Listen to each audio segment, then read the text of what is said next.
hope these 5 tips really kind of jumpstart you to get going with knitting. Hey y'all, it's Tara.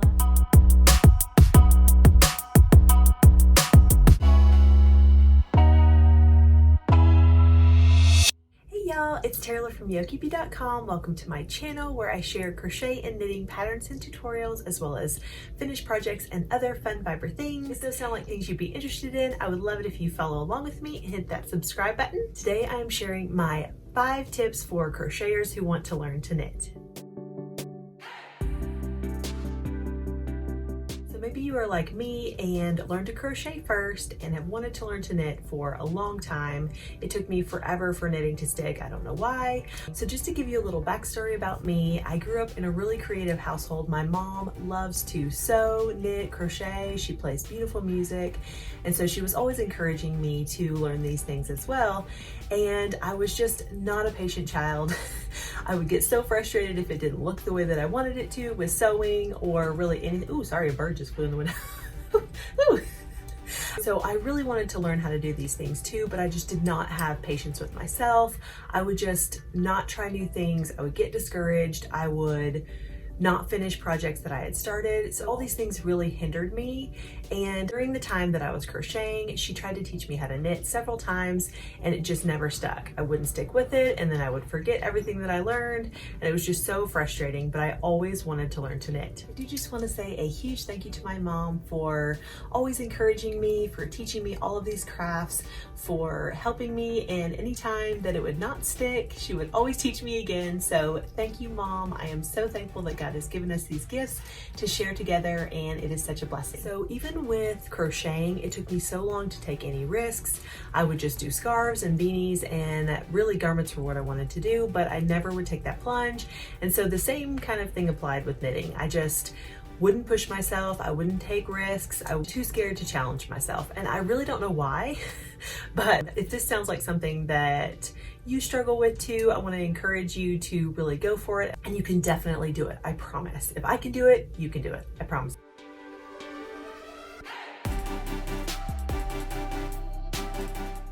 It is really fun to be able to do both. I love going back and forth. I love crocheting. I love knitting. I love both of them.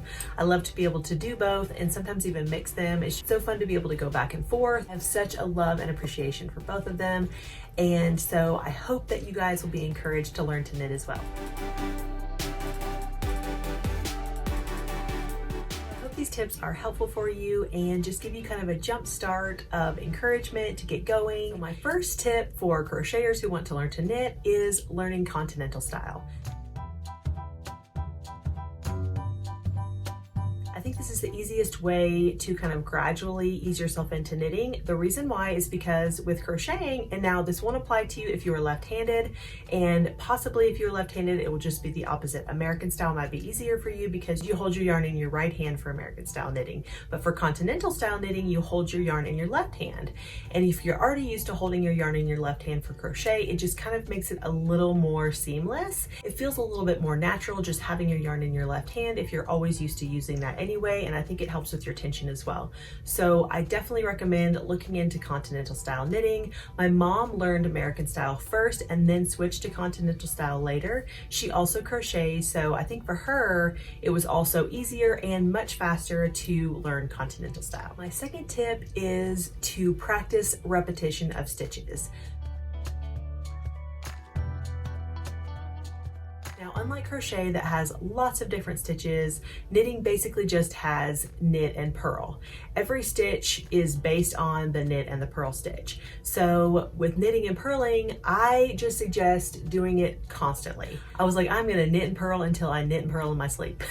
Like I knit, I just go with a long, like make as many scarves, make as many blankets, just practice, practice, practice, knit and purl. Now I know this sounds like a super obvious tip, but honestly, like you cannot have enough practice. Like I can look back now a couple years ago and see the difference in my stitches, and they're just more uniform now. And so that is definitely a huge recommendation. Don't feel like you're wasting your time. Just go for it. So the more you knit, the more you purl, the more you will get the hang of it. And then you will also recognize stitches and the way that they look, kind of how they form on your needle. So if a stitch gets twisted or if something's not right with it, you will become much more familiar with that and be much more confident. You'll be able to recognize that right away. I think that's a huge part of it as well. And also drop stitches.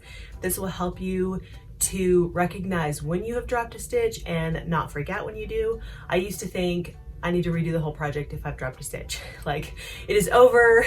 And that was one thing I was super scared of, because with crochet, if you take a stitch out, you can just put it right back in. But with knitting, if you are halfway through the project and you recognize that you have a dropped stitch, you're like, oh my goodness, what am I gonna do? So this way you can recognize it and you can learn how to fix it really easily.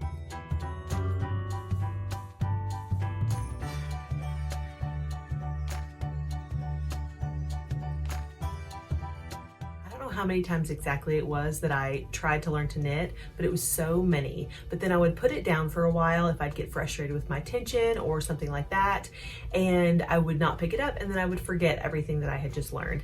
So that's another thing about repetition of stitches. I think it will really help with your tension. It will really help you just get the hang of it. And if you do put it down for a little bit, for a week or two, you'll be able to pick it right back up because you have that memory, that muscle memory of repetition of stitches, and it just gets easier and easier the more you do it. So never think you're doing too much of it. Just go with knit and purl till you just can't knit and purl anymore. So for my tip number 3, I want to say, don't be afraid of garments.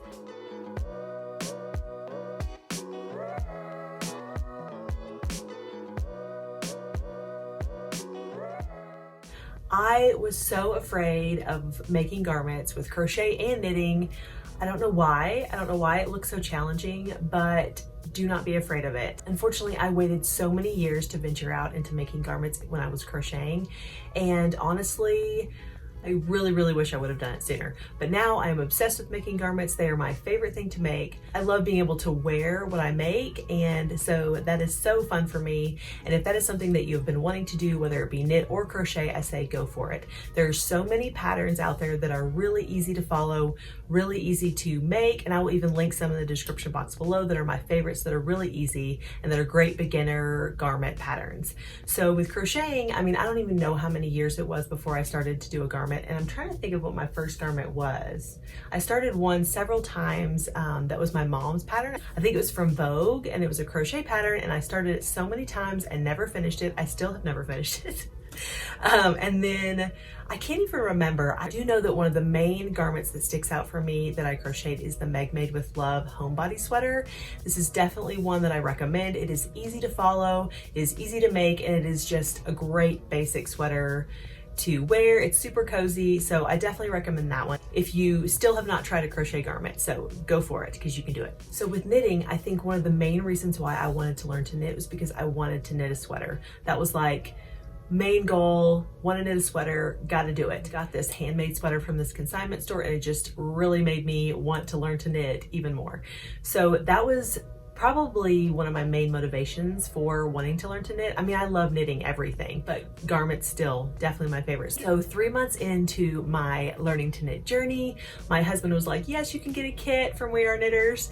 And I was gonna make, it was Valentine's Day. I think it was Valentine's Day. And so it was my Valentine's Day present. I purchased the Simone cardigan kit from We Are Knitters. This is a beginner friendly pattern. I was determined to do it. I love it. I will also link that down below if you would like to check it out. I also have a blog post all about making my Simone cardigan, so if you would like to check that out as well, I will also link that down below. It was the best decision I made because it really pushed me out of my comfort zone.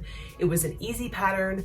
I learned new things, but they weren't hard to learn, and it really gave me the confidence to know that I really can knit a sweater, and I know you can too, so don't be afraid of garments. Now, if you don't want to make garments, if they are not your thing, not your jam, that's totally cool, and so this tip might not apply to you.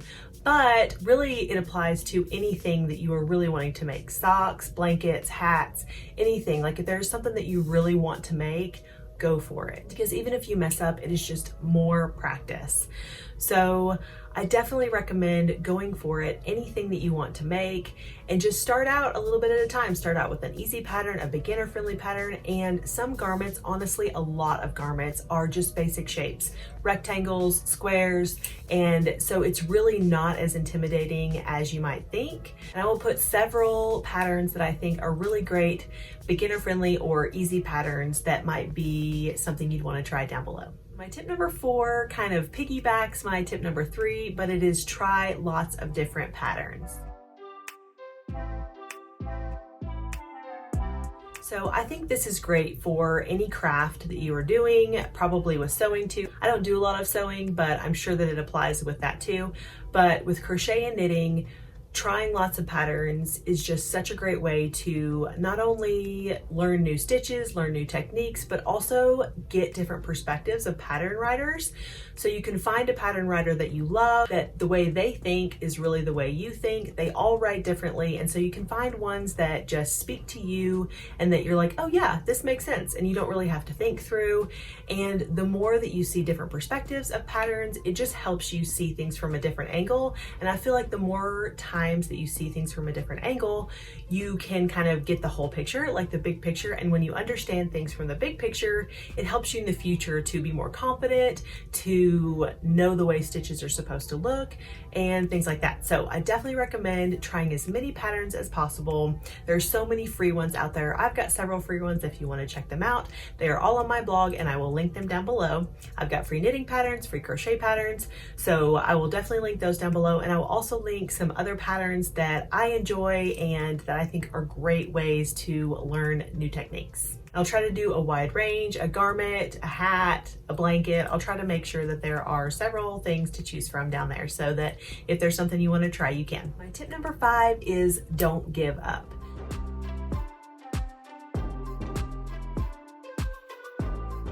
Also may seem super simple, but it is not always easy to do. I know that a lot of times it's hard to continue going or to stay motivated if you just feel frustrated and discouraged. But honestly, I think this time around with knitting, the reason it stuck for me was because I was determined to approach every single knitting opportunity as practice. Even if I messed up, even if I had to frog things, I was like, this is more practice, I'm getting better, I'm getting more muscle memory, my brain is going to figure this out. And the more I did it, the more I understood it, and it was just a continuous like snowball effect, and you just continue to gain momentum with it. So don't get discouraged and don't look at frogging as a negative thing. I tried to look at frogging as, okay, I just have more practice. Now I've done this stitch several times. So I think having that perspective really helped me to not look at frogging as like shameful or I've messed up, I can't go on, I will never get this, and just, you know, having those discouraging thoughts. It just was an opportunity. I was like, okay, this is more practice. I'm going to keep going. I'm going to keep doing this. And next time I will understand it better. So it's kind of funny because I feel like with this perspective that I kind of became obsessed with frogging things. So if there was a project that I had that I love the yarn, but the project wasn't quite right, like it didn't fit exactly the way I wanted it to, or I didn't wear it as much as I thought I would, then I frogged it. Like I have sort of become a serial frogger. You can find more out about that in my Simone cardigan post as well. I really love to use yarn to its advantage. I purchase special yarn or fun yarn or yarn that I love, I just cannot let it go to waste. So if there is something that I will not wear very often or something that doesn't fit exactly the way I want it to, I frog that baby. So my As If tee is another example of this. I bought this beautiful yarn from Spectrum Fiber and I was so excited to work with mohair for the first time, and I made the As If tee. It is an adorable pattern from Shade Johnson, and I will link that down below as well. I have a blog post and video about my finished As If tee, so if you'd like to check that out, I will put that up here and also in the description box below. That was a perfect example of a frogging situation that just was so beneficial in the end. So I made the pattern and I think I was just so excited to finish that I didn't pay attention to the fit as much as I should have. And so it didn't really fit the way I wanted it to. It was a little shorter and a little bit too shallow in the shoulders.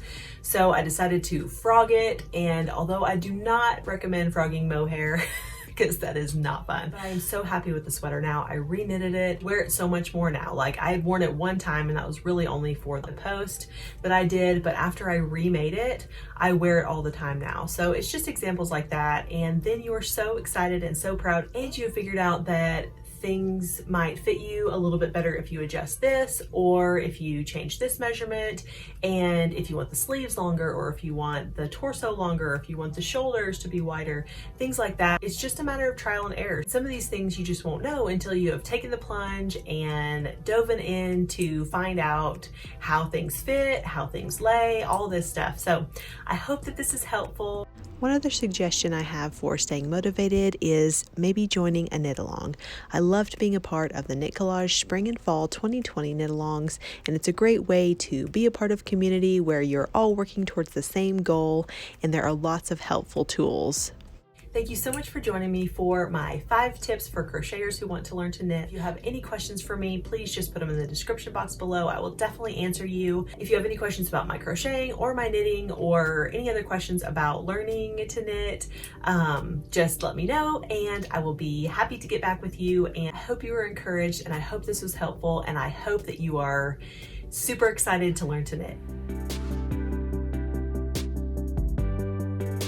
Enjoyed this video, please give it a thumbs up and subscribe to join me for all the fun crochet and knit things. Thanks so much for watching.